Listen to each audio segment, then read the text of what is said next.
Good morning, everybody. So, Coach Kurt of Valve's Cali Fight Team doing another episode of 2FMA-Nerds Talk About Stuff.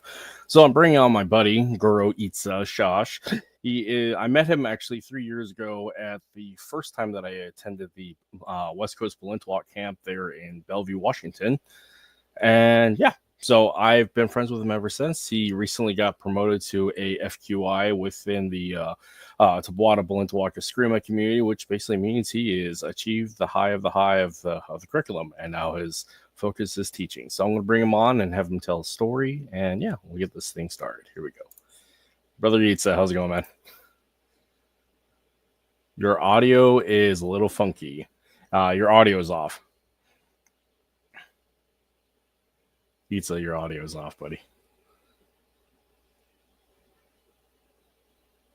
You're still muted.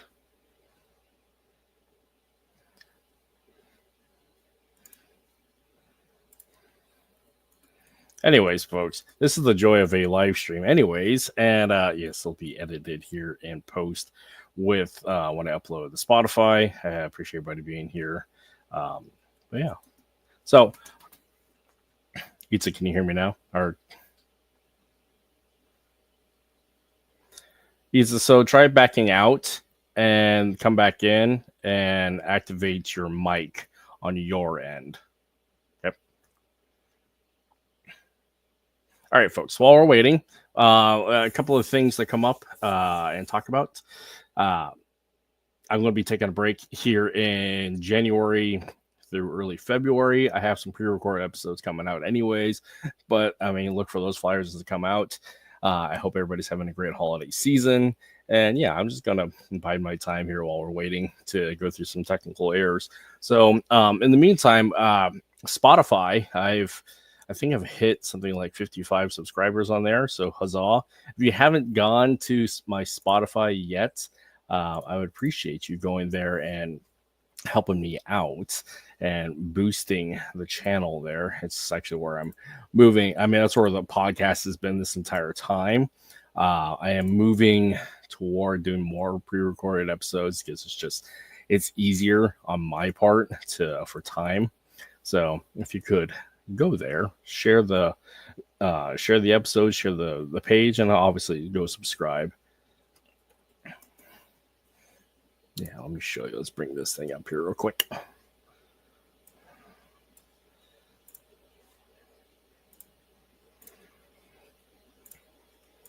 Yeah, if you have not gone to the Spotify, here we are. This is go there, look for the banner. And yeah.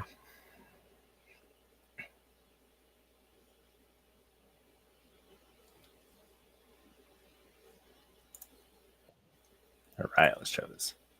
Brother Itza, your audio is still down, buddy. Let me edit mic settings. If you want, you can run this through your phone if that's easier. Let's try that. Alrighty. This is the fun part about technology.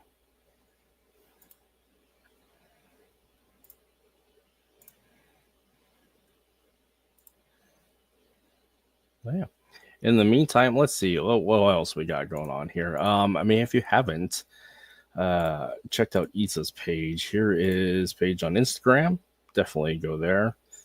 He's actually, I'm going to do this. Let's just bring this up because this is cool. Provide Instagram will play. I don't know what's going on with Instagram. Here we are.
Can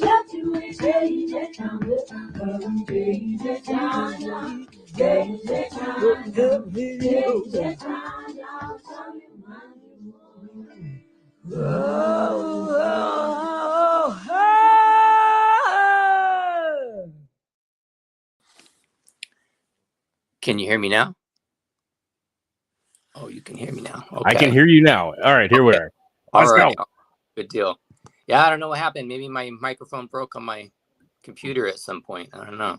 It's all right. It happens. I don't know why like this program does this automatic like clapping stuff. Here we go. Let's stop that. All right, here we go. Anyways, this is going to get updated and fixed in post when I cut this up and upload it to Spotify because for some reason it's not live streaming, but that's okay. We're going to proceed anyways. So works for me. Anyways, yeah. So Itsa, can you tell us a story of who you are, where you come from, what you do, and all those things, so I can proceed to share this out and attempt to make that work? Yeah, for sure. All right. So,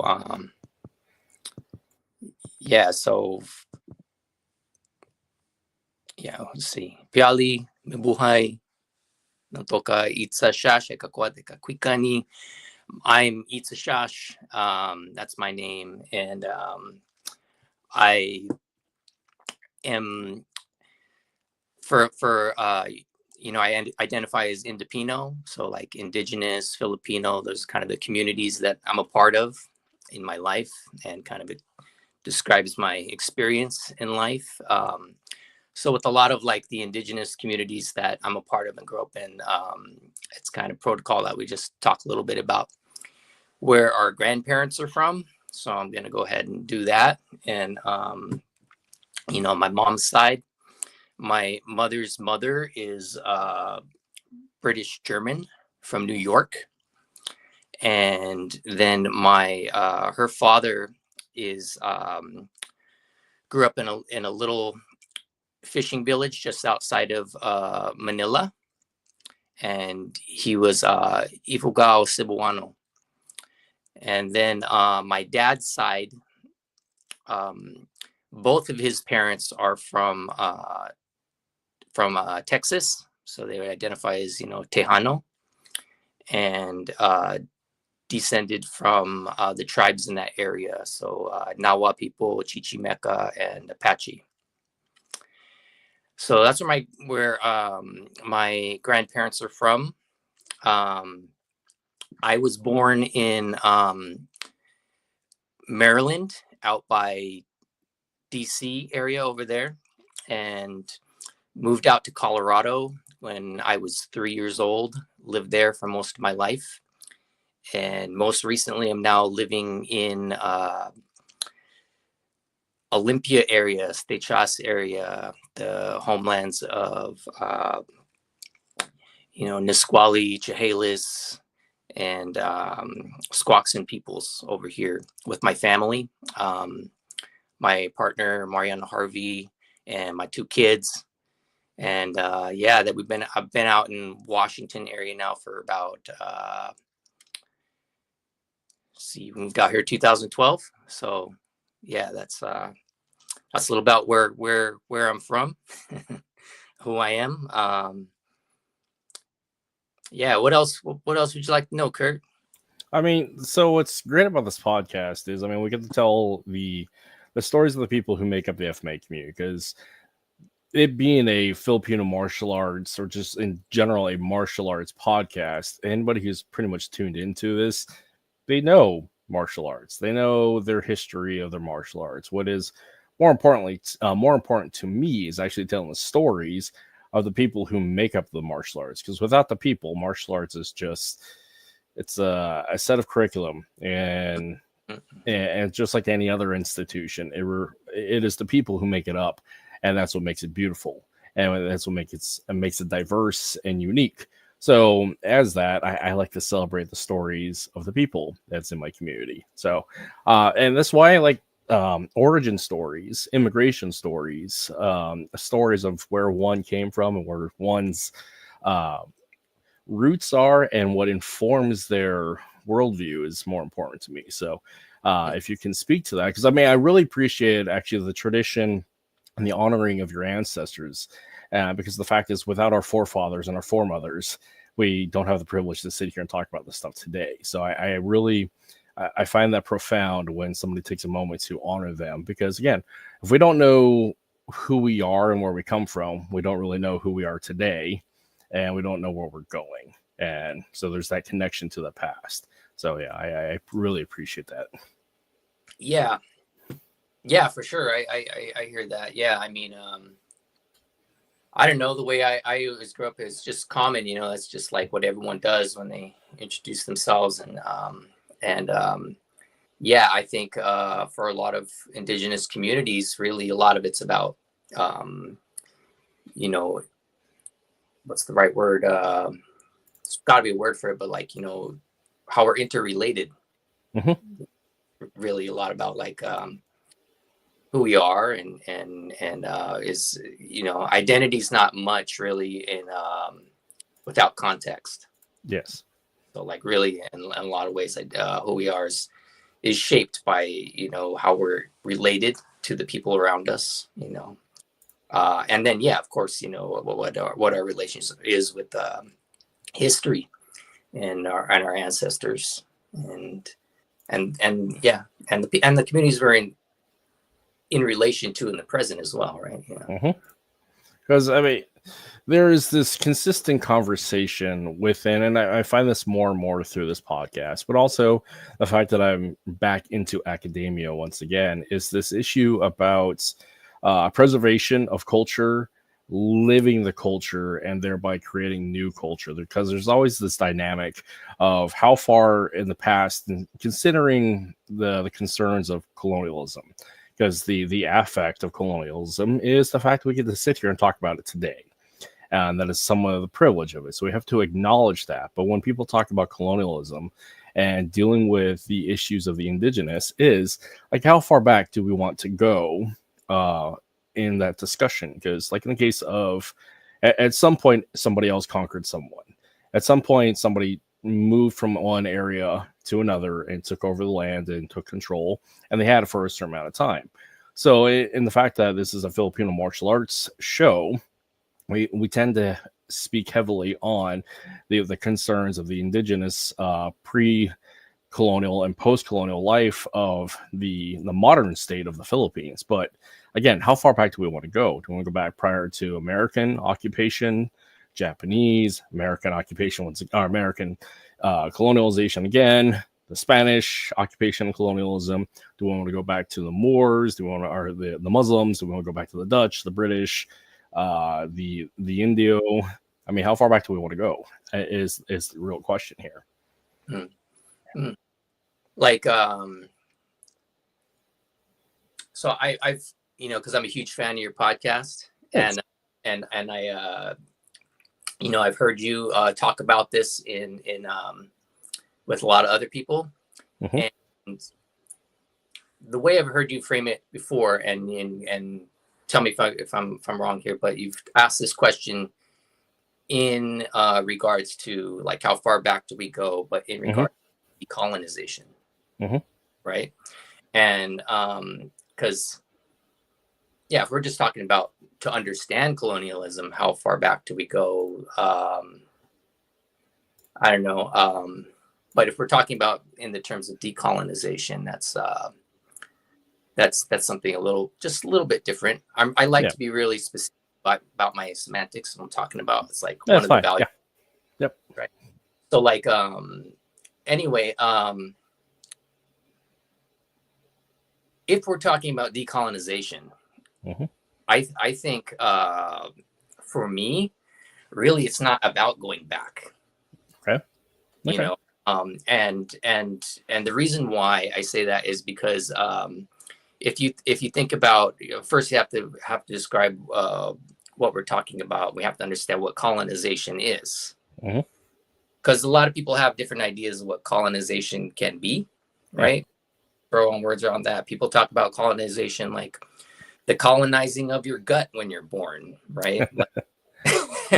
And I throw those in because I'm also a health nerd, right? That's part of my but like, so what I'm talking about when I say colonization is the control of an area, of a territory, of land, of people, of an ecosystem there, and for the purposes of exploitation.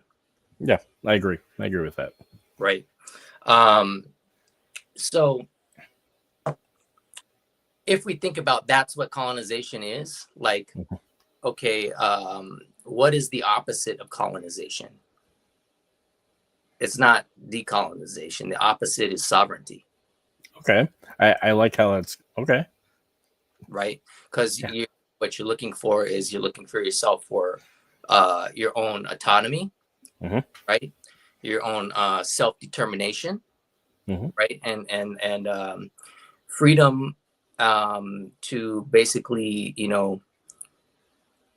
have some control over your own way that you want to go, right? And I say that as a community because, like, also in the U.S. modern society that we live in under colonization, there is a heavy emphasis on this idea of individual freedom, right, and individual autonomy, and this thing, and that's good. And I feel like as individuals, like, there's no such thing as us as individuals. Like, how would you say?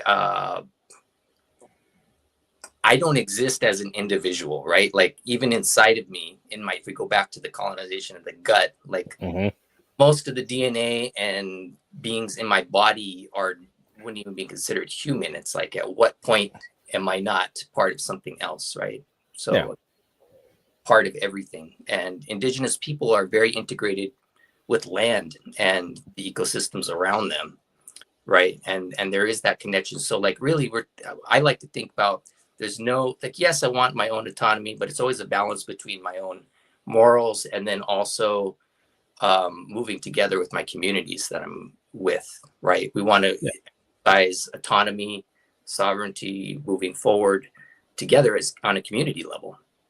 Okay. Right? That's the way, I think about it. So in a sense, like, the Philippines is a product of decolonization. Okay. Right? I mean, see that? When you put it in that terms, because talk about human systems, because we, as you described it, we're a system, or a biological system. And as a result of it, we have human systems and institutions that's an extension of that, the extension of the intellect, the personality, the overall being that is the individual, made up of many other things that are connected. And I also appreciate, like, the defining and the semantics, because, again, what this podcast allows me to do is, like, talk about the questions that a young individual has when it comes to this mindset, because there's a lot of resentment, there's a lot of anger, there's a lot of fear, and at some point we all go through that anyways. But eventually, hopefully, we get to the other end of enlightenment and saying, okay, accept, acknowledge, remember, never forget. Some of us forgive, some of us don't, but a lot of that comes to the understanding of guiding us and mentoring our way through the effect of the great death of culture. But we also create new culture as a result of it. Again, the dynamic of preservation and creation, and thereby new. So defining the semantics of colonization versus decolonization as occupation and liberation or sovereignty or individual freedoms, those terms give power and a whole different weight of responsibility, for one, and it sheds new light on the perspective of what we are. Because, again, we are what we think, we are what we perceive, and so when we change our viewpoints on it, there's a certain amount of liberty and liberation, but also it can be resentful and limiting. And again, this whole, like, defeatist mindset that comes from when you look through the filter of negativity and look through the filter of anger and resentment. And I find with a lot of youth within our community and spaces, when talking about these subjects, they're stuck in that same single data point of anger, resentment, and fear. but haven't had the mentorship moving forward to figure out like, hey, there is a way to do this. There's a way to still talk about this intellectually, but purposefully with a positive outcome. And I find that it comes from education. So, and this is where we talk about, again, the semantics, the processes of where we come from and what we're doing to get there, and then acknowledging what we're doing in the present with the goals of the future. Mm-hmm. Mm-hmm. Mm-hmm. Yeah, there's a couple different points in there, I guess, that that are resonating with me. And I know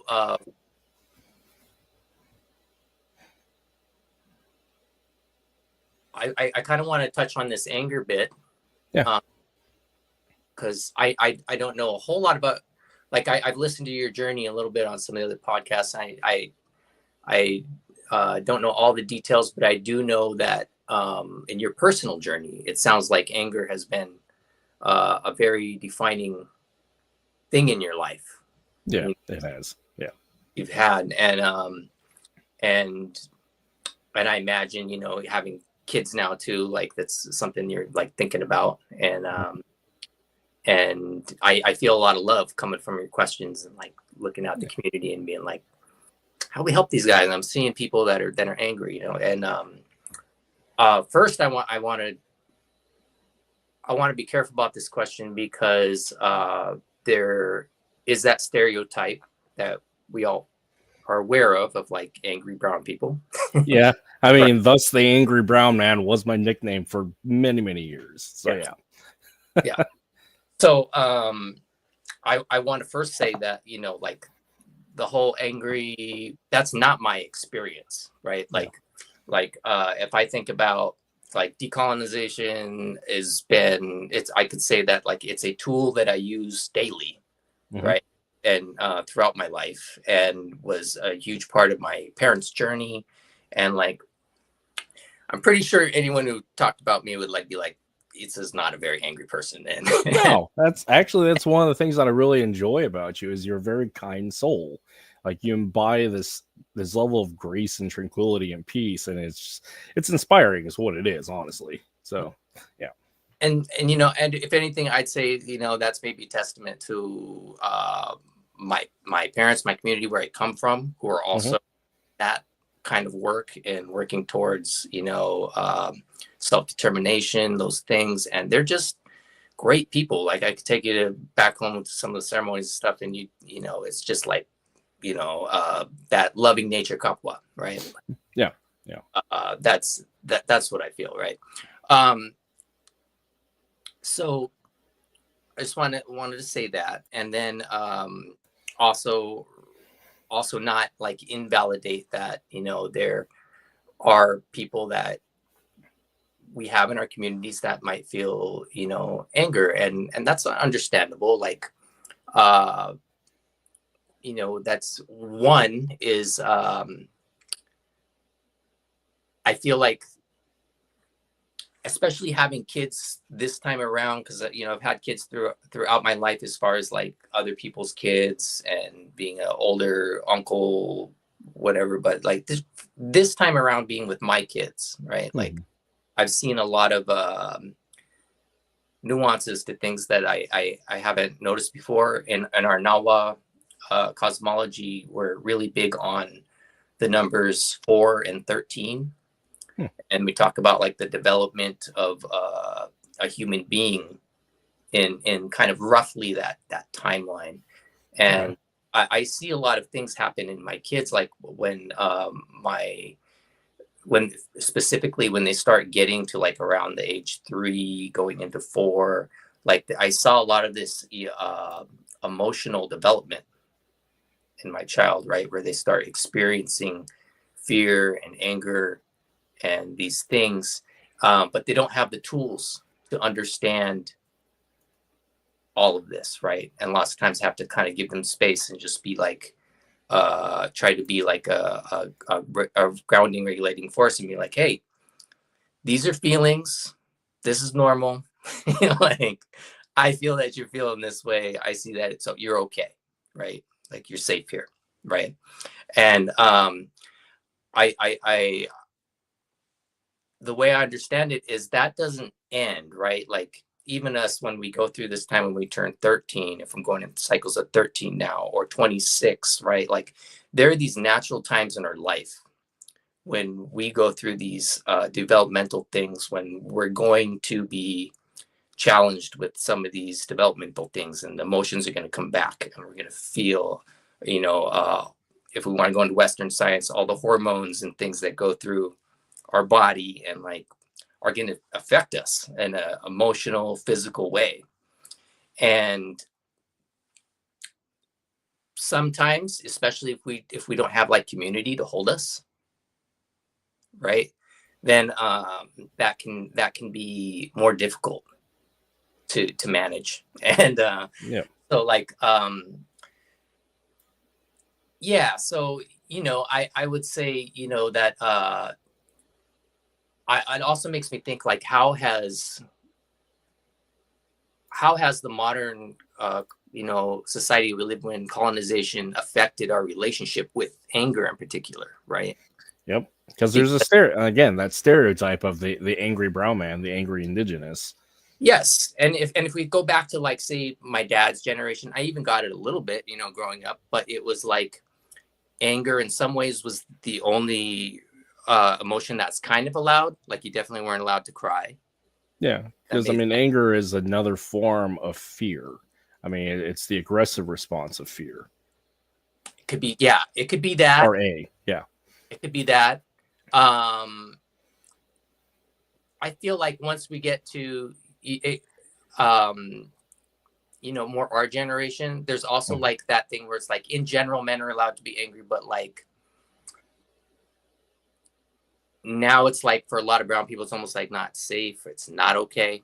If I see like, I don't know, I mean, if kids are angry in general in public, like might not be okay, but if you see Black kid angry in public, it might be more not okay. Right? But it's the way I've seen it, right? So it's like there's that and then there's the stereotype that we get placed into and all that, and our parents want to protect us from that sometimes, and as a result it can make it feel like it's not okay to be angry. Right. And this is where like the adjusting and reframing and repurposing that anger again, turning pain into passion to find purpose and peace, that whole bunch of P's. But you could still be angry. It's the Hulk aspect of like, I'm always angry, but I can do something about it. Anger can be that initiation or that inciting thing, but you got to do something with it. Again, it's the trauma kindling, that's that fuel. But again, starting from anger isn't necessarily the greatest place to start at. And this is where I find the other end of anger is love. Like, I do these things because I love it. Because if I'm doing it out of anger, it's a fear in my mind. It's a fear response of, I do not want to feel weak. I'm afraid of being taken advantage. I'm afraid of this, that, and the other. And so I'm going to match it with anger and aggression and assault forward, versus now in this other enlightenment where I don't have a lot of things to prove. I don't have a chip on my shoulder, so to speak. It's just, I do the stuff because I love the stuff. And I've been there, done that kind of thing. Yeah. I can relate to that. What I really liked about that is the way you said, like, I'm angry because, right? And it's like, I'm angry because I have fear, right? I'm angry because lots of times when I get angry personally, it's because I feel, I feel, how would you say, wounded. Yeah. Or guilty. That's another one too. Guilty. Yeah, maybe. Yeah, could be you, right? Like, and I like that there's all these emotions underneath it usually, right? Yeah. Things. And sometimes it's that digging in deeper and being like, okay, what are all these other emotions, things going on in here? And then like, and what do I need? Right? Yeah, because that angry young man, I mean, there's a lot of things that angry young man needs to become that more functional current adult, leading to that enlightened fatherly uncle, like paternal figure. And you mentioned that going back to his tribe and community. because a lot of the anger and resentment that I find within this community of people talking about decolonization, this younger community, is they have a disconnect from where they come from, and they have a resentment because their parenting structure, one, just stepped away from it completely, didn't teach it to their children, like teaching their language, teaching their customs. So they're caught in the middle of like, what are you? Are you really an American? Are you really Filipino? All these questions about enough. And it ties back to that issue of tribe, community, kapwa, and those who are disconnected from it. It's resentment and fear, and then leads to anger as a result. So, and again, having the upbringing of a strong sense of culture, in your case, a multi-ethnic, multiculture, that's really important because you have respect and honor and connection to both. And you have that present mindset of, because of where I came from, this is who I am today, and this is where I'm going with it, and perpetuating that to the next generation. But for people who are disconnected, it's a messy process. Yeah. It can be, I mean, I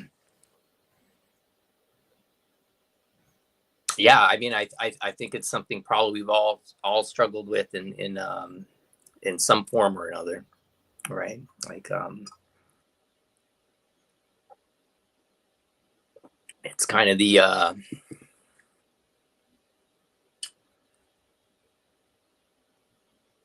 in general, like, I'm not a fan of like colonization just because like the exploitation aspect. Yeah.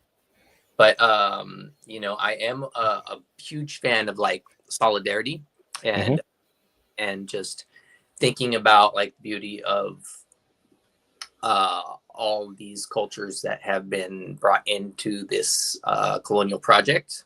And in some ways it's like there is that hardship in it where like you you get this, it's very easy to get disconnected, right? On all sides, right? Like even in my British German side, like it's interesting to me how much easier it is sometimes even for like Caucasian identity to just be washed away completely. Right? Yeah, because that's an interesting point, because talking to Lilo Marfil, I had him on the podcast a couple of months ago, and I didn't actually know that he's half Irish. He's not full Filipino, and he was talking about touching those indigenous roots, so he has proper representation of the both. And I look at that also with the rest of the mestizos, like my children who are German Irish, or no, German English and Filipino, because there's that question of, we're very Filipino in a lot of ways, like Phil am Filipino, but we don't talk about a lot of like the German English ancestry on my wife's side. But I mean, part of that is because my wife's family hasn't been German and English for since the 1860s. So like there is no German connection whatsoever other than name and location and the last name, but nobody speaks German within 3 generations. Nobody practices any of the customs. They're very American. And I find that with a lot of people who have that mixed ethnic background, is like, if one's very present, it dominates the space. And it's not because it's better, it's just like the lived in experiences and practices. Because the questions being of cultural identity is, I often bring up what is a Filipino, but the other side of that is, what's an American? So, and that's where I see a lot of things get, like I said, overshadowed. And as you're saying, where the Caucasian community, especially in America, their ethnic cultural backgrounds aren't celebrated and practiced because, one, disconnect from time and lived in experience. Yeah, I hear that. I think a lot of it is the time, right? The separation time that rings true. And the lived in experience, right? Like I don't identify like hugely with being German because it's just like there's no community out here that like I feel connected to. But like I don't ignore it at all either, like for sure. Like I just found this German diner that's like super legit German food, this grandma in there is just like makes everything from scratch. And Nice. I was in there, I was like feeling in my bones, like I like this is somewhere, you know. So yeah, you know, it's nice to feel that to be connected in whatever ways that they can come up sometimes, you know.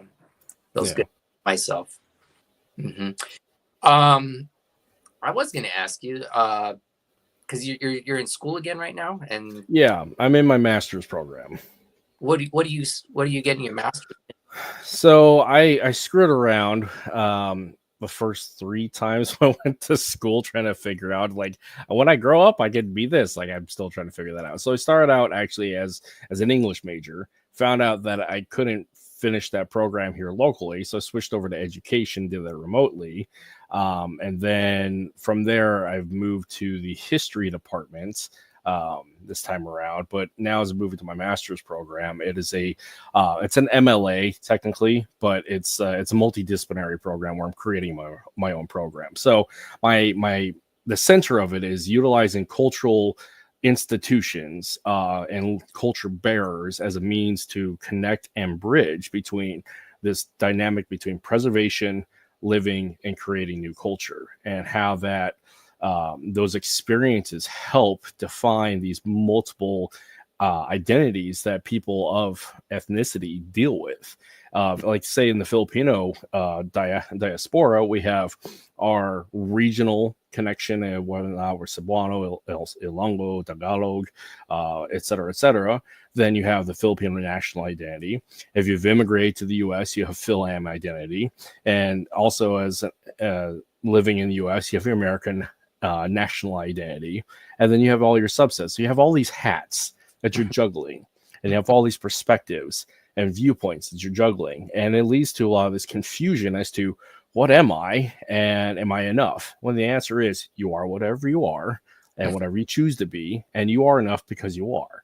And that goes back to this issue about guiding the younger generation and help them find that enlightenment for the future. So my program involves history, involves philosophy, involves psychology, dealing with like the somatic and psychological healing aspects. And then I add some of the English, or the creative writing aspect, because there's a lot of the philosophy that comes out, a lot of the healing comes out in art, in the poetry, and the writings of people who are journaling this stuff, like the writings of Peter Cotazal and his meditations upon nationalism and reclaiming and defining are fascinating. And then on top of all that, using a physical institution or community to help spread that out. And this is where it comes down to Filipino martial arts. Filipino martial arts, I find, is a cultural institution that holds lineage and bridges between the old, the current, and the new. And you find that community there, that kapwa, and it's very open to everybody, because we all love FMA if we're in FMA. It doesn't matter where you come from. We're just here to swing sticks, swing swords, and swing and poke people with knives, and we all love it. And that is a beautiful culture that brings in everybody, but has connections again to those 3 points in time. So yeah, that's basically what my master's program is about. Yeah, I love that. Yeah, it sounds like you found a purpose and a vision of like where you're going, and that's like bigger than yourself and really tied into where you come from, and like is tied into like the future of our communities as a whole in humanity, right? And I think that kind of vision is like so important for everybody to have in life. Like it's really so yeah, I think you're really onto something there. I think that's great. And yeah, and then because this is an FMA podcast, going back to what you said with FMA, yeah, absolutely. I think if I had a nickel for every time I heard a Filipino student talk about how they just felt drawn to FMA because it was like part of their culture, and it was like, oh yeah, or that opened them and brought them back, right? Yeah. And that was my experience for sure, you know, like with it, because you know, I got way more connected with my Filipino side when I moved to Washington. Yeah, there's a huge Phil-Am community there. I love it. Yeah, because you know, a lot of the people out here, like, you know, Ilocano and you know, Ifugao, Cebuano, but like my experience was very different than a lot of the people out here, because like a lot of the people out here, they moved with you know, the agriculture, fishing canneries, whatever was, they're you know, coming out through with their whole families, you know, and so like my grandpa, he fled the Philippines during World War II. Yeah. Because he was living up by Manila, and you know, during the Japanese occupation, and you know, their village got bombed, had lots of, they were living in caves for a while. Like so pretty much all of his family died. And he fled to New York, and you know, was kind of more of along that lines of like war trauma, like we don't talk, I'm not going to tell you about anything that happened back there. Yeah. And you know, he'd be like, Grandpa, teach me some Tagalog, you know, and be like, oh, I don't even remember anymore. And then you pick up the phone and be talking to someone in Tagalog and be like, that's what I'm talking about. When people who, the first generation who's trying to be the new thing because of the trauma of the past and the adoption of the current culture to integrate. I mean, that's it right there. Yeah. So, and then, you know, growing up myself in Colorado, there just wasn't any Filipinos around, you know. No. And then so yeah, it was I first like got introduced to FMA when I was actually at a ceremony on the East Coast, because I was born on the East Coast, and we had family ties with the Piscataway Nation out there, the Tayak family, and they would do a ceremony out there. My dad was fire chief, and so we'd go there like every year when I was from the time I was a little kid. And there was some special forces guys that were training with one of the people in our community, and they were teaching them how to make primitive weapons, so that, like, you know, if they got stranded and were lost in some place, they could make knives and stuff out of rocks and whatnot. Oh, that's cool. Yeah, so you know, this small group of guys were there, and you know, of course, us being little kids, we're like, who are these ninja guys, you know, and they're training, and everything they were doing was empty-handed. There was no stick, right? But like they would let us go in there and play with them a little bit, and like watch them, and then and they were like, yeah, they called it this is Filipino stick fighting, is what they said, right? And I don't know what system they were doing to this day or whatever, but that was my first thing, and I was like, oh, we have some kind of fighting thing back there, right? And I liked that, and then but really I never got involved with it until years later, my early 20s, when I was interning with my kinesiology teacher, studying kinesiology, the science of movement, but then also, you know, traditional Chinese medicine. And part of that is he started, he found out I was Filipino, and we had been doing like Tai Chi and stuff. Yeah. And then he was like, oh, well, you should learn Eskrima then, you know, you should learn Arnis, is what he said. And because he was a combatant teacher. Okay, cool. Ernesto Prisus, right? And then then everything switched. He started showing me videos of like when he went and used to visit with Ernesto Prisus, and like Ernesto's climbing on top of him, giving him massage and like stuff, right? And I was like, okay, yeah, these grandmasters are like healers too, right? And they're like, over there working on him, and then he would like show me videos of Remy doing all of his locks and whatnot. But like, purposes of healing, I'd be like, check out this guy's knowledge of the joints and the way they move. Yeah. And I just thought that was so cool. And then, you know, I trained with him Kombatan for a couple of years, but, you know, I didn't gain any rank or anything. It was just part of the experience of my studies, you know. Yeah. And then, so then when my partner, we met out there around that same time and started dating, and I came out to Washington to visit her family. And I was like, well, there's a lot of Filipinos out there. Like, while I'm visiting, I should just see what's around, you know? And so like, I started Googling, and I came across Balintawak, Seattle, you know, and it was like Guru John teaching out of the Filipino Community Center.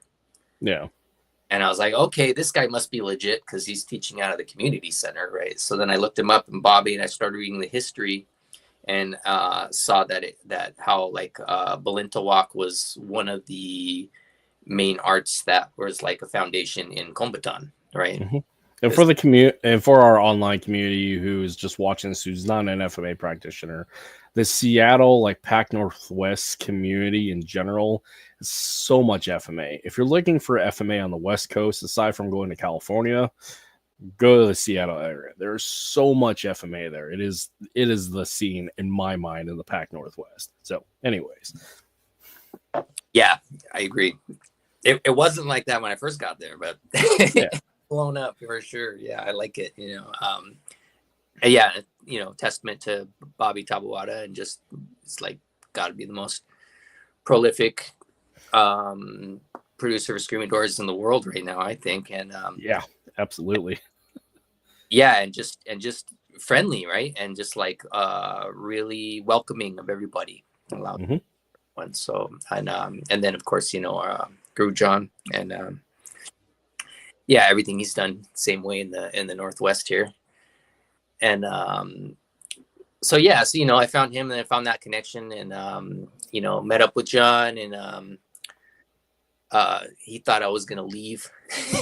He's like, who's this guy? You know, he's like, because you know, I wasn't sure if I was gonna stay either, because it was just visiting, and he showed me 12 basic strikes and 12 strikes in control, and but I went back to Colorado, and I just learned all of it and trained on my own for like a year, and then we had eventually decided to move out to Washington. And nice.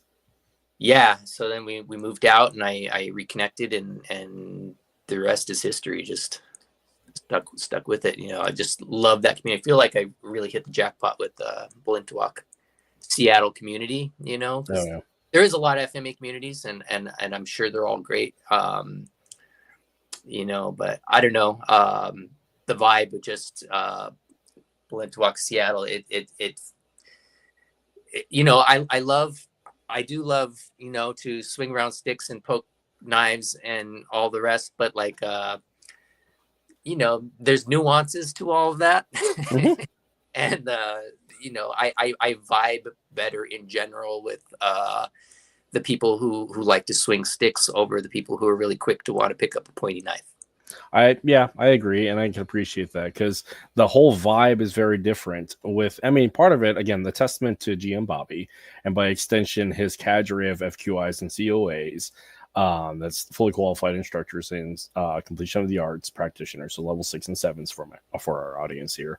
But it is by extension of the, like I said, the leadership and example of GM Bobby and all of his cadre of saying, it's not a fight. This is fun. This is play. This is culture. This is love. This is not about a fight. If I mean, what is what GM Bobby says? If it's fighting, it's killing, or something to that effect.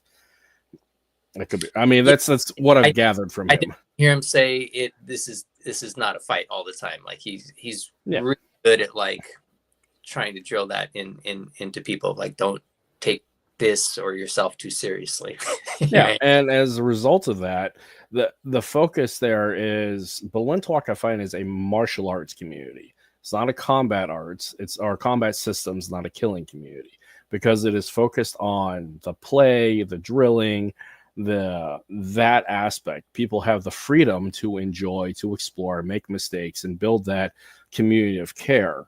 Versus like some of the other FMA systems, say like PTK and some of the other like military specific systems, it's a whole cultural shift. It's a whole like different perspective and viewpoint of how do we address this subject matter and what is the end result and functionality. Because again, there's this, again, the online comment section argument of like, when am I ever going to pick up a stick? I'll have my knife, and that whole thing within the martial military community. But again, one's connected to the other. But what I find still is that the edged weapons community, they're still focused on the killing aspect, the combat aspect, because there's the direct application for military and law enforcement.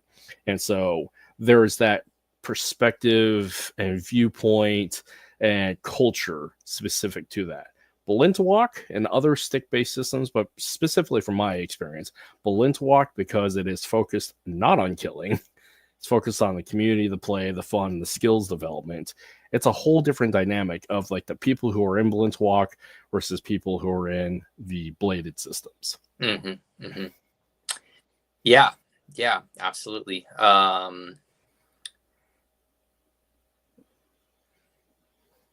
Not sure how have a whole lot more to add on to that, except like, yeah, I agree. Right. Well, I mean, the thing that I find also, like I've watched 3 FQI tests now, just having been introduced physically into the Balintawak community and actually been present there these past 3 years, is that there is so much opportunity for self-expression after you've made the curriculum by adding your own unique flair specific to you and your own individual strikes, cultural influences. So GM Bobby encourages that self-expression after the fact, and you get to see so many different personalities. I mean, like everything from Guru Belton's grappling Muay Thai, then you see some of the Sealot and trapping with other people. You see Muay Thai with Guru Jeff, Guru John with his boxing. I mean, you see a bunch of stuff throughout there. And just like with yourself, with your own FQI test, with the shield, and I'm going to butcher the name of this, the Maktalil.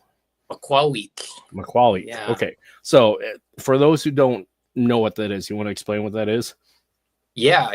So the Makwawik is a Mesoamerican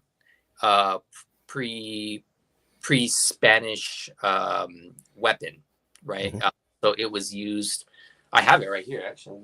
Yeah. Huh?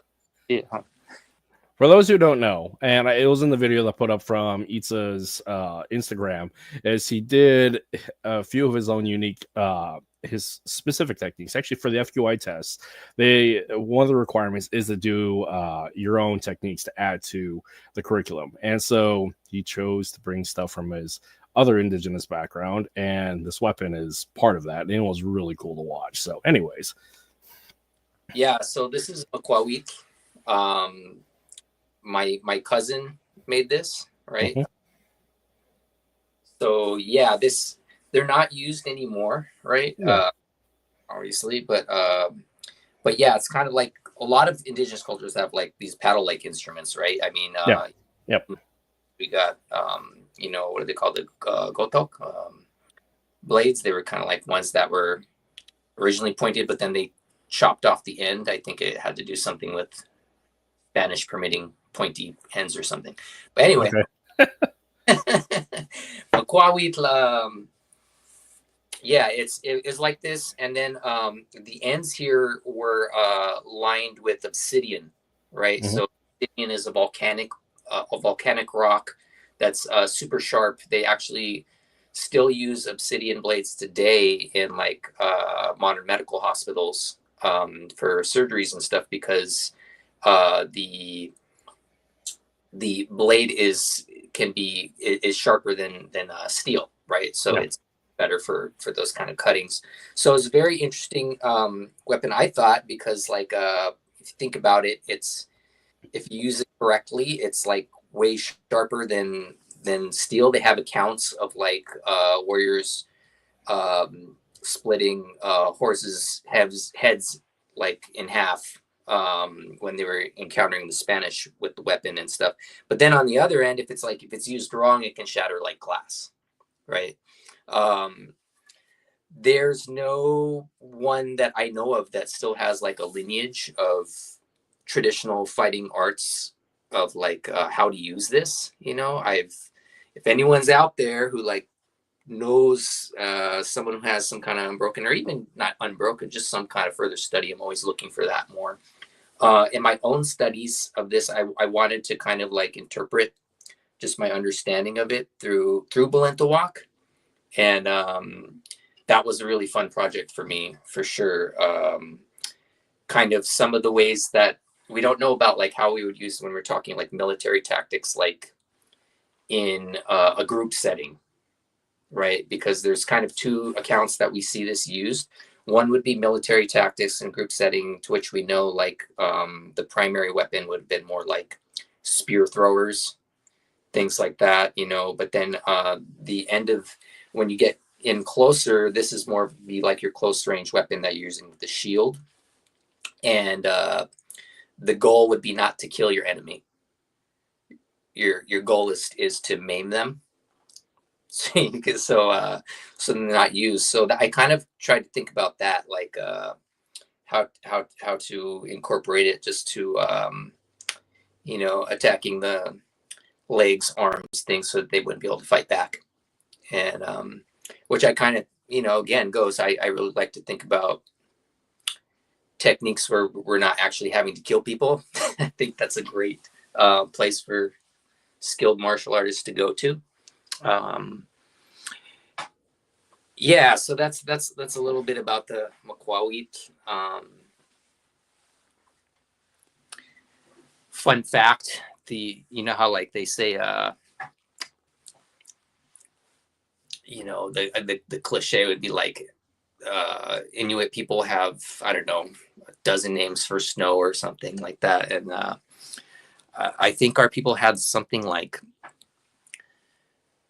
7 names for people with their nose cut off. So I'm like, okay. Yeah. So anyway, fun fact. I mean, that's a funny part about language is our language informs our personality, our philosophy, our outlook and culture, but also the way we engage with the community and our environment also encourages the influence of our language. So like you said, with native peoples up here, yeah, snow is a big one. And I mean, taking people's noses, I haven't heard that before. That's hilarious. I'm really fascinated by pre-European fighting, right? Because like I think a lot of us think about going back to the colonization thing, just like of that in terms of what happened of like Europeans to us, and there's definitely some exploitation that happens amongst tribes with each other, and then there's also nuances. Like I feel like some cultures had certain kinds of cultures where they were kind of in these like understandings of raids with each others, or had different rules of combat, in a sense of like the way that they would do wars with each other.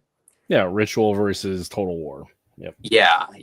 And that's just seemed like, I don't know, maybe a little more nuanced, balanced way of doing it than just like conquering people and exploiting them or however. But yeah, and then there's some tribes up north. The classic example that I always grew up with was like the coup stick, amongst a lot of like Lakota people, where they go into battles and like count coup on people, where they use these sticks and they would like tag people, maybe take a braid or something, but there wasn't like actually any death happening. So yeah, I'm really fascinated about that kind of stuff. But then and then just our role with particularly a lot in my lineage. I think it's something we have to acknowledge that a lot of us don't want to, is like been our role in assisting with colonization. Oh yeah, because like people, for the case of the Philippines, for Filipino history, that's not often taught because of the narrative of what people are trying to put forth about this issue about evil colonization, evil conquerors, this and such. But the fact is, part of the conquest came at the behest of one tribe treating with the conquistadors, being trading golds and guns and equipment, and telling and in support of the Spaniards, and raiding other tribes because there was already warfare amongst the tribes. So it wasn't just like, oh, showing up and everybody's being conquered. That's not how things occur. And that's the same with every indigenous nation. There was always collaborators that assist with the incoming force. It's just a universal human principle when it comes to warfare. So and like our on our Nahua side, like I don't know in detail exactly all the tribes that, because Nahua's like not just one tribe. There's a lot of Nahua tribes. Depending on how far back you go, right? Yeah. So like, but the most people that are detribalized or however have some kind of ancestry from the Tlaxcalans, right? Which were the tribe that really allied heavily with the Spanish and came up north into like Colorado, and were actually also very heavily present in the Philippines. Right? Because like when the Spanish went over there, like the Tlaxcalans were their guys. Like they brought them all over the place. And there's a lot of language that ended up in the Philippines from Nahuatl, right? And maybe there's someone linguistically here who will totally say that this is myth, and I am always happy to be wrong if this is not true. But the way I heard it, right, is that like the word for mom and dad, right? Nana and Tatay, yeah, right. In Nahuatl, it's Tata Nana. Okay, although you would say sin on the end because you always talk to your parents respectfully, so you say nansin tatsin. But if you take that respectful away, that's the word, right? So yeah, I would be curious to look into that a little more, if there are other words, or if that one is just straight up Nahua word that comes from there. But I thought it would be interesting that like such an important word in the language difference comes from Nahuatl. Like that's really would be something interesting, right? And for the sake of our audience who are not familiar with the native tribes of the United States, because people hear the names, but they don't make association as to the locations here in the continental U.S. So could you explain where the Nahua people are located in pre-colonial times and still and today? Yeah. So again, it depends on how far back you go, but because our people did move around quite a bit, but they're mostly associated with like central Mexico up through the southern United States. Yeah, that kind of territory in there. And and then they, more so, I'd say they're more present in the north now than like right before the Spanish showed up, right? Because the Spanish took them everywhere. We have Calpulis up here in Washington now. Calpuli is like a group of families that travel together, hold their culture together and everything, right? So we can find those like all over the country. I'm like also like creating this little list of like things that are like very Indipino to me. One of them is like mezcal, which is an alcohol drink, but it's made from an agave cactus down in Mexico. But the process of how they made it came from the Philippines. Yeah, because the Filipinos came over and they were using palm oil, I believe, was to make a palm wine, and the Spanish outlawed it and cut down all of the trees over there, and so then they started using agave, and they were like, okay, mezcal, right? Yeah. Anyway, those cultural mixings are fascinating to me, you know. Yeah, because I mean, if we look through the past of the path of which the Spanish went westwards in the pursuit of gold and routes to Japan and Southeast Asia, and finding things along the way, not to mention like trying to find a route faster than going around the tip of South America. I mean, they end up in the Caribbean, they end up in Brazil, Argentina, central Mexico, and keep moving westward. So as a process of that time, we're going to pick up indigenous peoples and bring them wherever they go, and the customs and traditions and stuff of effect, bring it to their newest place of conquest and colonization, and then as part of the empire, it's stuff that's going to travel back and forth. Like again, the process of distillery. I just watched a video about that actually here recently, and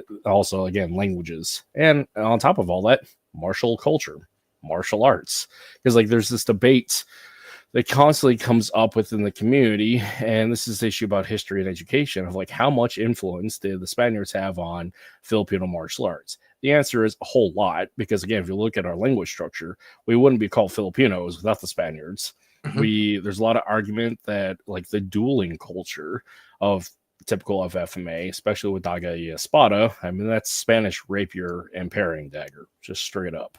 Now the influence and change because of occupational situations is the indigenous figure out how to make things work with the tools that are available to them. So you see the pairing of the baston and the daga to meet some of the requirements of the daga y espada, because again, a long sword and a paring dagger is expensive, and so with these indigenous tribal peoples, they have a long knife and a stick that they can adopt practices within the Spanish martial approach to things and utilize it within the tools that they have.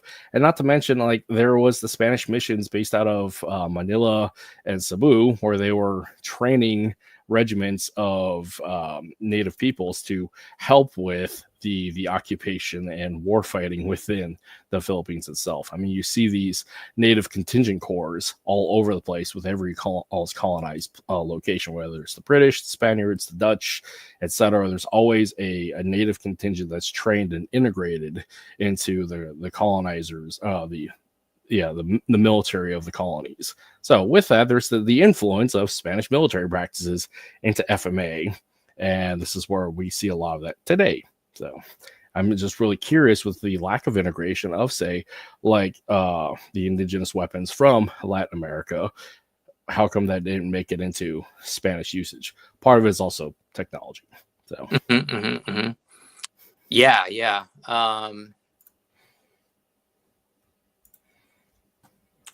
I wonder about that. You know, the interesting thing, going back to the Makwawit, right? Not only was it not integrated, it was intentionally destroyed.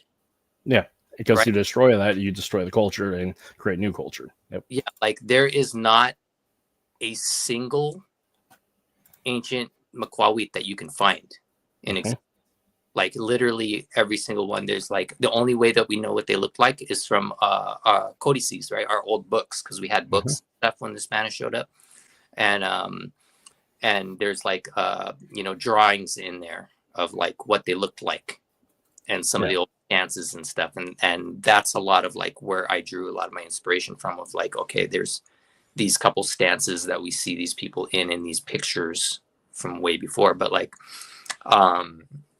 there's to my knowledge, and there's not any of them that are around. So yeah, it's definitely I don't understand it all, a lot more. Like what they they choose to hold on to certain things and then get rid of others, you know. I mean, the fact is, when you colonize a location, part of the process of colonization is destruction of the language, destruction of the tribal customs and belief systems, and conversion, and then also destruction of the military apparatus. So you go after the warriors, go after the priests, go after the language culture bearers, and thereby create a new culture of within the liking and needs of the incoming occupiers. Yeah. So when you lose like the weapons specific, you're destroying their martial culture that helped literally defend the culture. So take away their tools, take away their sense of identity, take away their purpose, allow them to take over. Yeah, I guess, you know, you're touching on something I just never thought about before, because if we think about Tlaxcalans, right, and going, and because if I'm the Spanish, and what the Spanish are very good at doing, as we described, is exploiting tribal warfare, right? Like, because a lot of times we had, you know, these different wars. Sometimes our wars amongst each other were just straight up colonization and self-exploiting people and territories, and sometimes there was more nuance. But either way, the Spanish knew how to exploit that to, like, for their own benefit, right? But if you were to do that, if you think about being like Spanish going into an area, if there's only a few of you, it doesn't always make a lot of sense to, like, try to provide all of these guys with, you know, rapiers and armor and guns. What probably makes sense is be like, okay, who are your warriors who can fight? And you use the weapons that they have. So. Yeah, right, because they're trained in all of that. And like, but I guess you'd think that some of those would have survived. But I don't know. I would, if I had to make a guess, I would say maybe it has to do with the church, you know. Honestly, just like being like, okay, now you're one of us at this point, after things are kind of fought and under control, got to give up your ways or whatever, and then maybe there's mass burning. I don't know, this is all speculation at this point, but something I haven't thought too deeply about. I mean, it's a fun area to explore, because again, these hypothetical conversations helps for an area of discovery. And my hope with, again, a lot of these conversations is it'll help inspire somebody to go forth and seek this information out and hopefully share it with the rest of the community, because I mean, there's ripples and effect of everything that we do. So yeah, if somebody in the audience or knows somebody, and if you have better understandings of history than the both of us, reach out, do this stuff, because I would love to learn, and so would the rest of the community. I don't know if you can see this map on your screen, but is this a better map to describe where the Nahua people would be in Mesoamerica? I don't have ones leading into the yeah, Southwest. and again, it depends on how far back you go, right? Yeah. So like that looks like a good map of like where you would see a lot of Nahuatl speakers today, I would say, right? And it's a huge language family. Like we have close to, I think, close to like 2 million fluent speakers now, which is like huge for an indigenous language in the Americas. You know, that being said, like if you looked at like where Nahua people are now, it's spread a lot, right? Like place. And if you go back before, like further back, if you look at like the Udo-Aztecan language family, right, then you start to see like the path that we've traveled down, because like in those books that I was talking about, we have a history, and Mexico City's probably right there by those stars, right? Mm-hmm. I think we were only there for like, well, not all the Nahua group, but the Mexica group in particular was only there for like 300 years before the Spanish showed up. Yeah. And then they had come from the north. So like there's a whole trail of like other families that are connected to the language. So like if we looked at like the Philippines, right? There's all the language groups. Yeah, see. So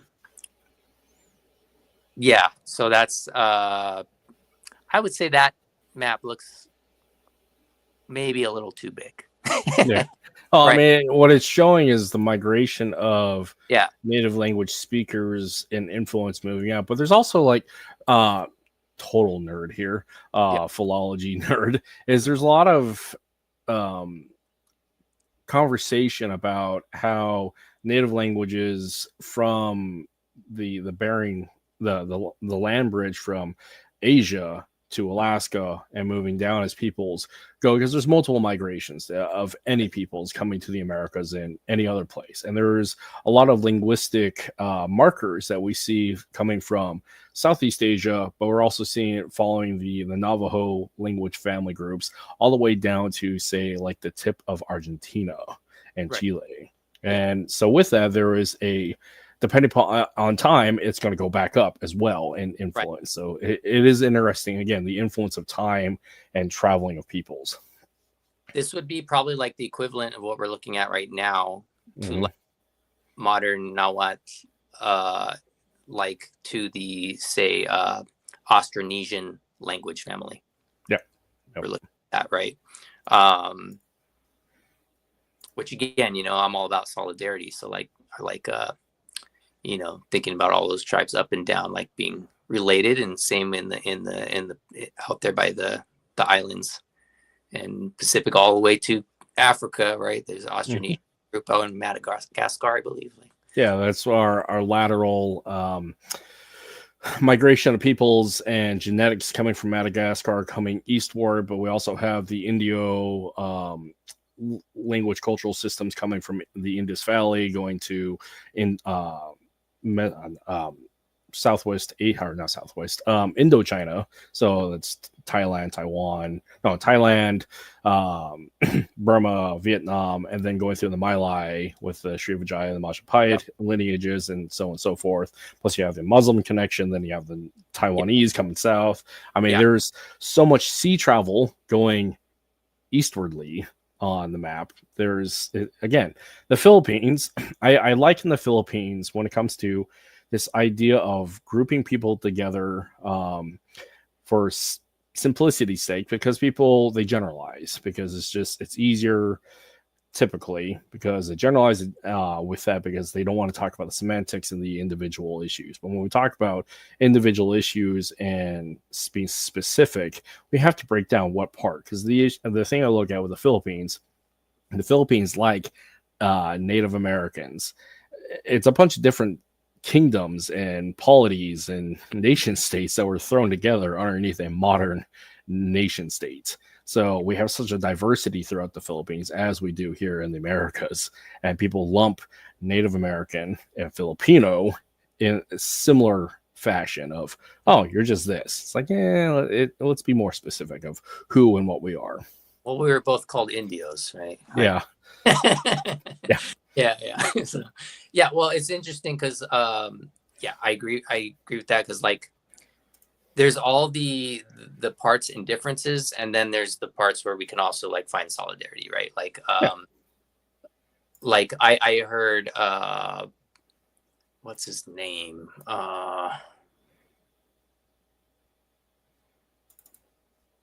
it'll come back to me, but there's this Lakota guy. He's a speaker, but I heard him talking about being indigenous the other day, and he said something about like, I'd rather not be indigenous personally. Mm-hmm. And he was like, and the reason why is because if we think about what indigenous is just like a term in juxtaposition to colonization. Yeah. And he was, I'd much rather just be Lakota. Yeah. Right. And Yeah. like, that makes sense. And, I can appreciate that viewpoint of what being indigenous means. The other viewpoint of indigenous that I really like, though, is the viewpoint of the juxtaposition to, I guess, in its terms, to time, right? And just like being integrated in like reciprocal relationship, not exploitative relationship with a place and time, right? Like in the Philippines, they've found sites now where they're showing humans where they're like butchering rhinos 700,000 years ago. Yeah. Right. Yeah. That's a long time to be in a land, right? Like, and I just think about, because I'm also an ecology nerd, that was part of my studies in my biology degree, was like, was really interested in what we call like human ecosystems, right? Because one of the things we see is when we're cut off from our communities and the land is it can feel like we're out of place with the land, almost like it'd be better off without us. You know what I mean? And that's not what I've seen with like indigenous communities, like out here in Washington. One of the most endangered ecosystems is the prairie ecosystem, which used to be very, very prevalent out here. Because a lot of the indigenous people here were burning and maintaining low intensity burning, maintaining these prairie ecosystems.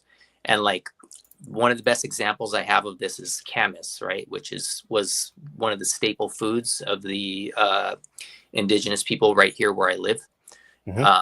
And it's this bulb, right? That when you go out with like a digging stick, I have one, hold on. Yeah.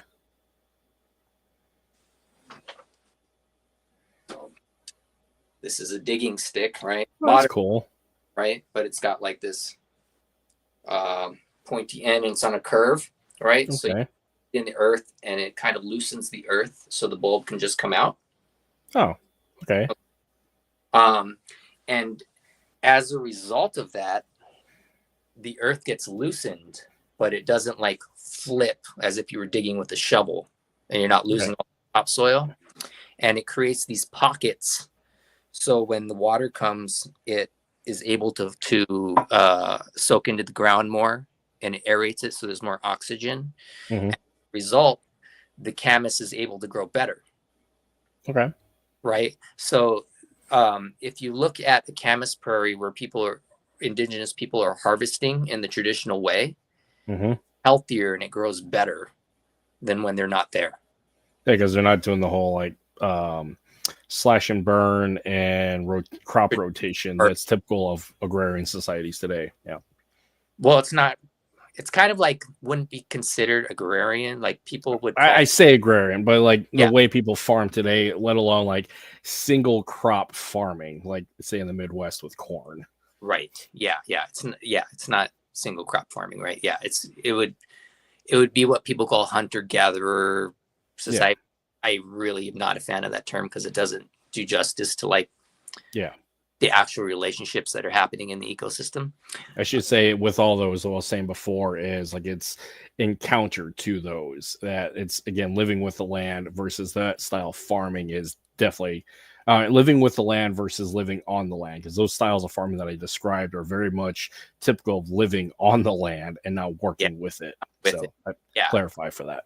Yeah. So it's almost like the way I described it is like human beings being an integrated part of the ecosystem health, right? Like if lots of times they describe it like the land has a carrying capacity, and then like human population will rise to that, or whatever population will rise to that, and if it's maintained, then it's fine. And then something could happen, like I don't know, there's less water and then the carrying capacity will go down, right?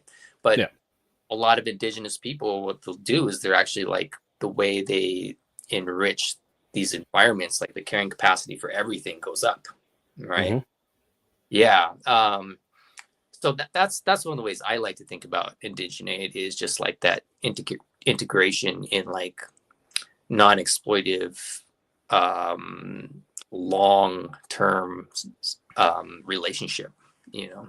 Yeah, it's the difference between subsistence farming versus profit informed farming, because you're trying to produce for other people so you can generate income versus producing for your local just enough and a little bit more for survivability and sustainability.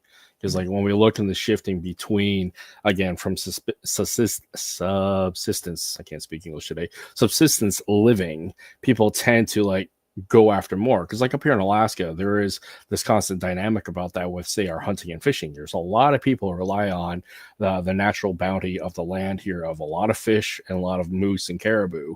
But when people go at it from a commercial standpoint, like the bycatch issue is, again, you're fishing for a lot, but there's a lot of wastage, versus like, I'm going to go dip netting to feed my family for winter, or I'm going to go get a moose for winter, that kind of thing. So there isn't like, I'm going to go slaughter a bunch of moose and waste a lot of meat because I'm trying to sell it. I'm trying to do what I need to feed my family. And again, it sounds like it's a similar dynamic as what you're describing. Yeah. I'm gonna run to the restroom real quick. Yeah, and we're about this idea of that we're going here with like sustainable relationships, in terms to like, I don't know, what you see with the FMA community. Oh yeah, well, I can definitely do that. I will sit here and BS with the community and the universe while you go do that. So yeah, heck, I'll see you in a little bit. All right. Yeah. So for whomever's watching this, I see there's one person watching on YouTube. I really appreciate you hanging out with me and Itsa today, because I mean, Facebook and Instagram is just not functioning for some fucking reason. But anyways, I'm going to edit a lot of this stuff and just post it through Spotify and YouTube, and it'll be better anyways. So I hope everybody's enjoying what we're talking about today. Yes, this is an FMA show. Yes, we talk about Filipino concerns because it's intrinsically tied to that. But there is so much more to FMA, or what we do, other than just the base level swinging sticks, stabbing people and cutting stuff with swords. There's people involved with it. And as a result of there's people involved with it, there's cultures and institutions that are necessary to discuss, so that the thing that we do, sticks, knives, and swords in Filipino martial arts, isn't just a placeholder with a name with some acknowledgement where it comes from, but we focus so much on the physical skill, but not actually talking about the intellectual, historical aspects of what informed this beautiful, wonderful thing that we call FMA. So this is where I find it important for instructors to, one, obviously teach your craft, be a master of your craft, know and have good modalities of training and pedagogy, all those things as a martial arts instructor. But I also find that it is requisite, if you're going to teach a martial art, especially an indigenous martial art, pay credit and homage to, one, the lineage holders that have taught you this. So credit your instructors, credit your lineage, credit where you got this information from. But just the same, I find it necessary for you to, this is my opinion, the responsibility and accountability is, do your research about the people that make up this and the histories attached to that. So I challenge any instructor, anybody getting into the martial arts, specifically like Filipino martial arts in this case, is do your research and look up your history, particular to what makes up FMA and what informs us to the reasons why it exists. Because modern FMA, if we want to say FMA is the US, that's less than 80 years. And the Philippines itself is less than 100 years old as a national polity. So with that, look at the history, research the history, and as a result of that, teach the history to your students. Because this idea of taking the F out of FMA, fuck that. You need to keep the F in there. You need to talk about the history. You need to talk about the peoples, because if not, it's just violence. So anyways, Itsa's back on. Let's do this. Hey, so little rant, but anyways. I caught the end of what you were saying there, and yeah, resonated. I like that. Yeah. It's just, I get a little upset and passionate about it because this aspect, for one, it's national pride, it's pride in my ethnicity of like, if you don't give credit to the name and you tell me to give credit to my instructors, like you can't eat your cake, you can't have it eat your cake, all that terrible analogy. But point being, you have to do it all. I can't speak English this morning, anyways. But talk about ecosystems. Yeah. So, yeah, I think it's I've just noticed this argument, on like certain things on social media where like, there's definitely some cultural differences between, the older generations and being like, you should honor your ancestry and like be our group. And then like, then like a lot of the younger generations being like, it's too controlling and we should be able to train with whoever we want. And like, and, I think there's validity to all of that, personally. But I think there is like these differences of like the whole ecosystem around things, and then you've got trauma mixed in there and all the rest. Yeah, for me, I like what you're saying, just like paying tribute, acknowledging where things come from, and for me, like I just think like man, I just really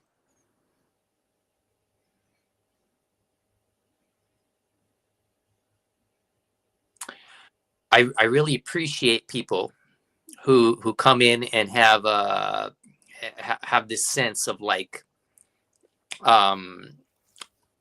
wanting to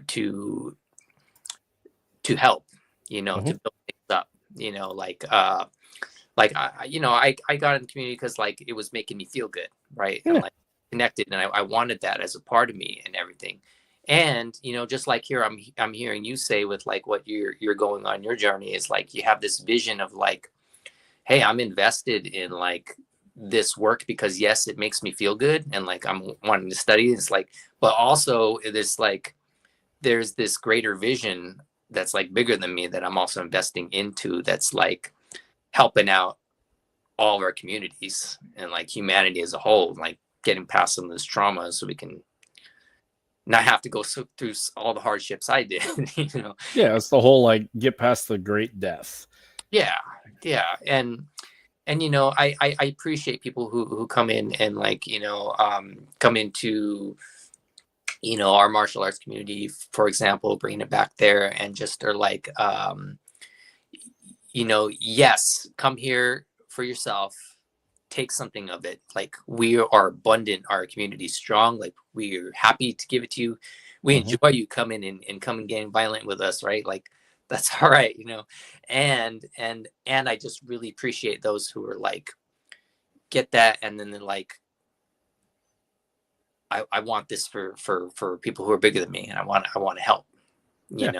I mean, the responsibility of any person who possesses knowledge is to share it, because like as much as knowledge is power, it also is a source of control and tyranny. Because if I'm in control of the information and I don't share it with you, and it could be to the benefit of you and the community, that sense of that privilege and ownership says that I have the power and I know I'm in the know, and you're all lesser because you don't know.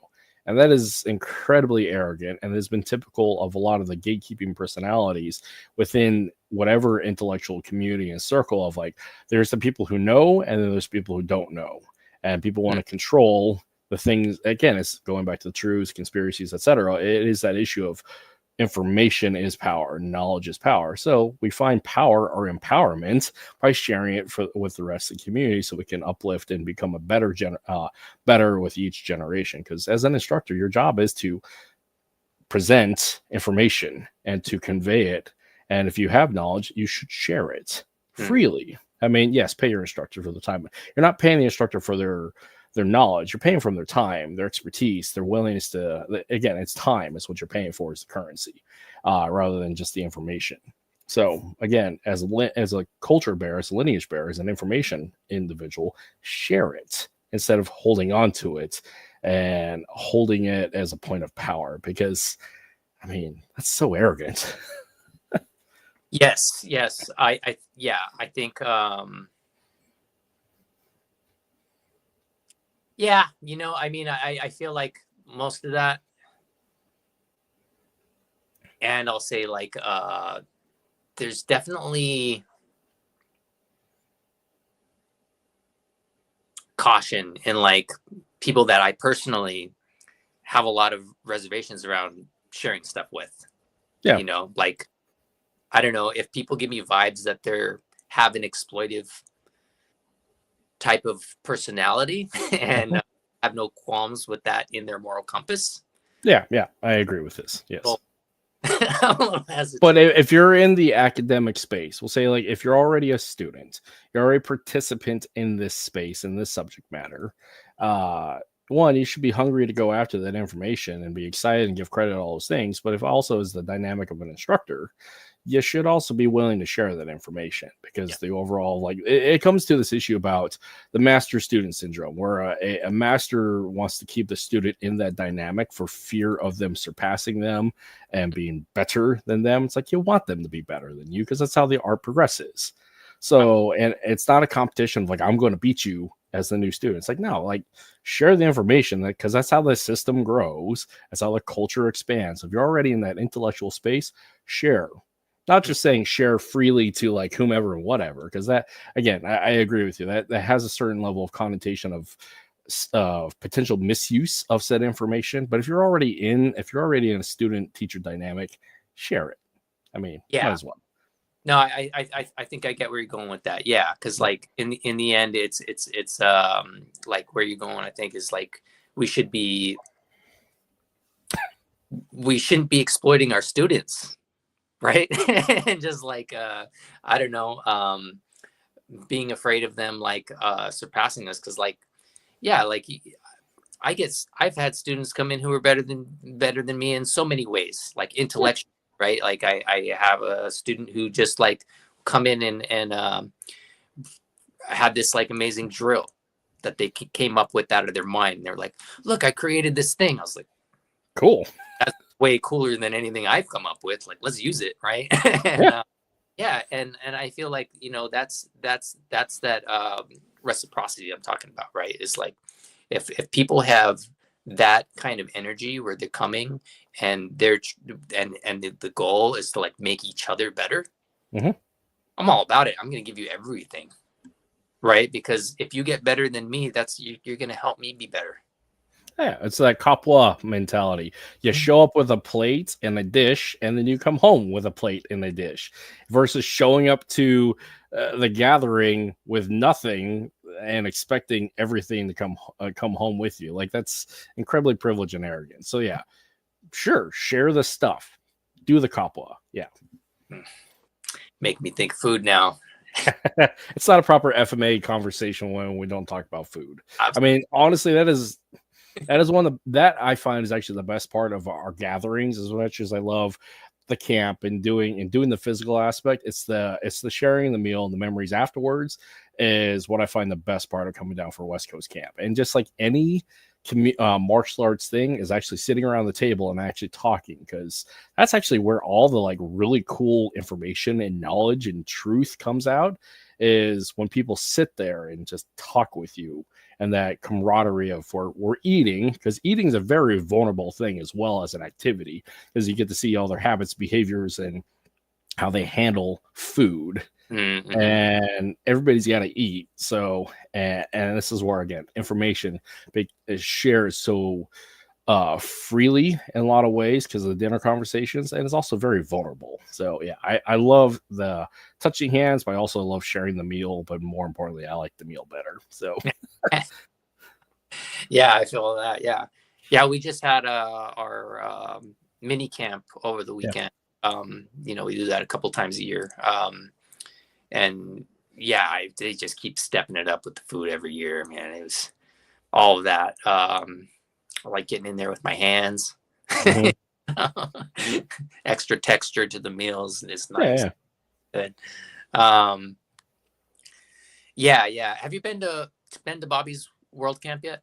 No, I've been trying to make that happen. I know we're doing World Camp in the Philippines Yeah. in 2025. I am financially preparing to make that happen. So it'll actually be my first time back to the Philippines since 1989. And Mm, I get to spend my 40th birthday there in the Philippines. So that'll also be fun. no, I think that was probably around my last time in the Philippines. Pretty Yeah. close. I think we're the same age. 38? Yeah. 39. 39? Okay, yeah, I'm Give or 38. take a few months. So Yeah. Yeah. So yeah. So it'll be good if we both manage to save the money, it'll be a good experience for both of us. Yeah. yeah, I got a second mortgage to fly all of us there for a month. Yeah, because like the other aspect is when I go back to the Philippines, we're also going to do the adoption story process because we're going to go back to sites that I kind of remember in my youth living there, but like trying to figure out like names of places because again, reconnecting to the land, reconnecting to the people, reconnecting to those energies. I find is again, it's gonna be very healing for me. I feel like it will be, and then that reconnection also my children to understand like this is where dad came from because my kids have a really strong sense of self and culture with my wife's side of the family because there's like 4 generations here in our little town of Homer, Mm, and there's clear definition of this is the Steiner side of the family. You know what it is to be a Steiner. yeah. The Leffler side of the family, that's a messy thing because it is my name by given, but it's not truly mine. So going back to mine and my people and reconnection there, will for me and for my own healing and for my kids understanding like this is who we are, this is where we come from, and so it's I'm really looking forward to it. I'm Mm, also I'm a little anxious and hesitant to it because again it's the whole aspect of I'm traveling with my kids and my wife going back to the Philippines. There's also that emotional weight of just being there. Plus, I don't like the heat, so I mean, there's that as well. So, yeah. but yeah, we're intending to be there for like 3 weeks. So, Oh, because we're nice. gonna go, yeah, because I mean, if we're gonna be there, we might as well be there. Yeah, totally feel the same way. Yeah. So you're gonna try to bring the whole family out with you when you go. Yeah, yep. Because we're also going to try to dovetail that with going to Japan and Korea if we can make it work. Oh, Because wow. I mean, I spent a lot of time. I was stationed in Korea. I love that place. I want to. I want to go back. Mm. So, Yeah. I've never been to that side of the world much. Yeah. I mean, like I said, I've been to the Philippines, but it was a very long time ago. Beyond that, most of my travels have just been through, United States, Mexico, a little bit into Canada. But mhm. um, yeah. Yeah, but World Camps always been a great time. Like you were talking about, like my last time to World Camp was right before COVID happened, and I made the mistake of like going in with my friends on an Airbnb. Oh no. Yeah, because I was like, we're gonna be there for a couple of days. Let's just get an Airbnb together. It'll be fun. And then like I found out where the real party's at is like at the hotel. Yeah. Yeah. After you've trained all day, they got a whole room rented out where everyone just stays up, And super hangs out. Yeah. playing out, and yeah, and like you're saying, that's where the magic happens, right? It's like, Yeah. yeah. So I'm anticipating something similar to in the Philippines. Just keeping my eye out for like, okay, where is everyone going to be staying at, and just trying Yeah. to. I mean, the other aspect for traveling like that, which is great if you're doing international travel with because I mean, people recommend for international travel is travel with a group. It's safer. You have a support system and all that. So traveling with a group with World Camp, I mean, we have a lot of local connection that can help us on the ground with uh, a lot of the tourism issues, a lot of like understanding where people have been there before. So there's a lot of that experience. Plus, you're going with a community, so you're running with that. You have a lot of like logistical support and physical support in case there's an issue. Because I mean, we're moving as a community, so yeah, that I'm looking forward to that aspect of, yeah, we're just here, everybody doing the thing. Because I mean, it's like a big family gathering. Honestly, it's a Yeah, big tribal gathering. absolutely. Yep. Yeah, and that's for me. That's definitely like one of the things. One of my personal goals down there is to just like make more family. Yeah, Use the area. Maybe go back later with with my immediate family, but yeah, want grounded in the area for myself first. And yeah. Absolutely, because the plan, if I wasn't going to go to World Camp, because there was questions if we couldn't make it happen, is I was going to go to West Coast Camp, but bring my son down with me because he's been training a lot with me here recently, and so it'll be a dad and son adventure, and then eventually be the whole family coming down. But I don't know if I'm going to be able to make West Coast Camp this year if I'm paying for World Camp in a couple months later. So.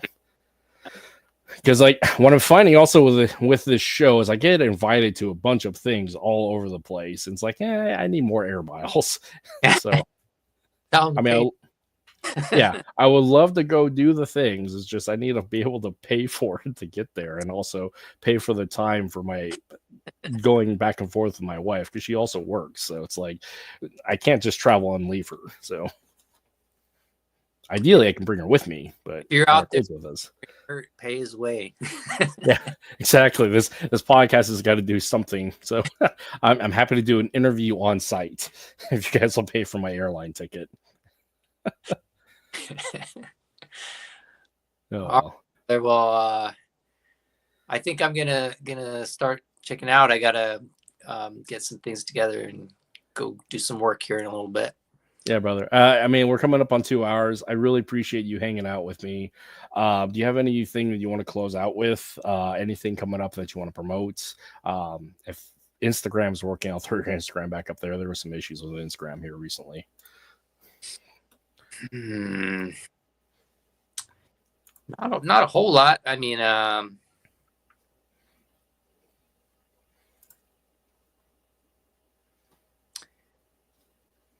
maybe a short story. Yeah. I always like. I'm a storyteller. I love those, and so I'll just say, like, because like one of the things that someone told me is like, when we think about like we're all storytellers, right? And then there's old stories of like long time ago that people would call like myths. One of the guys out here is like, we don't call those myths, we call those teachings, right? Yeah, like everybody gets their own thing out of it. And so I just kind of like was hearing this science story the other day, and it's starting to get into my bones a little bit. So I think it feels a little relevant to what we were talking about. Yeah. And it starts that like a long time ago, there was all these crabs, and this crab was waking up, and he's like, man, those waves, they're always singing so loud, I can't sleep. And goes to the other crabs, and he's like, those waves, they're so loud out there, we can't sleep, what should we do? And they said, well, I think we should make war. And so they all talked amongst themselves, and they decided they were going to go to war with the waves. And they got together, and they all started going out there, and they were walking out to the beach. And on the way, the shrimp saw them, and the shrimp was like, hey, where y'all going?